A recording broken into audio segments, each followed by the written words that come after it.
Tahukah kamu bahwa ada bagian penting dalam sejarah Indonesia yang nyaris tak pernah diajarkan di sekolah?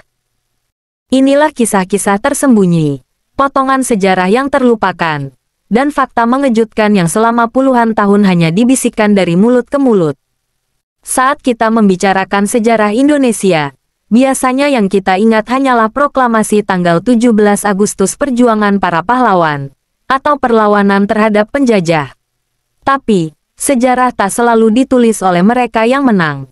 Ada peristiwa penting, bahkan mengubah arah bangsa, yang justru disembunyikan atau tidak pernah dibahas secara terbuka.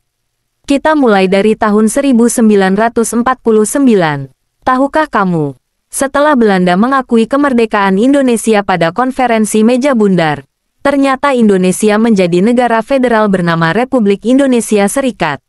Banyak yang tidak tahu bahwa Indonesia pernah hampir terpecah menjadi lebih dari 15 negara bagian, seperti negara Pasundan, negara Jawa Timur, hingga negara Indonesia Timur.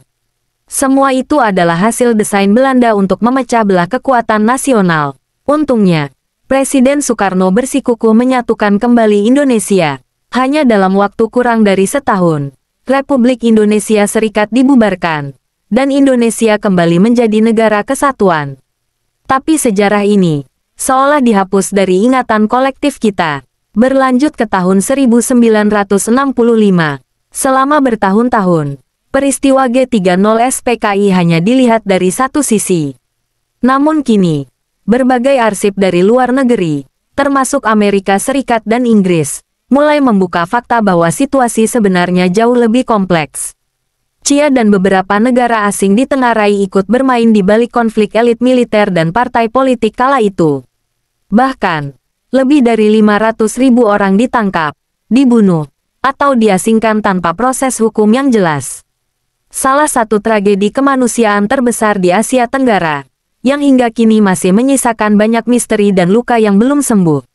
Masuk ke era Soeharto. Pernahkah kamu mendengar tentang tragedi Tanjung Priok tahun 1984? Atau peristiwa Santa Cruz di Timor Timur tahun 1991? Ribuan warga sipil tewas dalam konflik yang jarang dibicarakan. Media dikontrol ketat, dan banyak saksi yang memilih bungkam demi keselamatan keluarganya. Bahkan hingga kini, keluarga korban masih menuntut keadilan, sementara pelaku tak pernah benar-benar diadili. Tapi bukan hanya soal kekerasan dan konflik, ada juga sejarah budaya yang dihapus secara perlahan. Misalnya, kerajaan-kerajaan lokal yang dulu berjaya, seperti Kerajaan Luwu di Sulawesi Selatan atau Kerajaan Ternate dan Tidore di Maluku. Kontribusi mereka dalam perjuangan melawan kolonialisme kerap diabaikan, hanya karena mereka berada di luar Jawa. Padahal, mereka punya armada laut, diplomasi internasional, bahkan pernah menaklukkan sebagian Filipina. Dan bagaimana dengan perempuan dalam sejarah Indonesia? Kita hanya mengenal Rakartini dan Cut Nyahdin. Padahal, ada banyak pejuang perempuan lain yang perannya luar biasa. Seperti Nani Wartabone, seorang tokoh perlawanan di Gorontalo yang memproklamirkan kemerdekaan Indonesia bahkan sebelum tanggal 17 Agustus tahun 1945.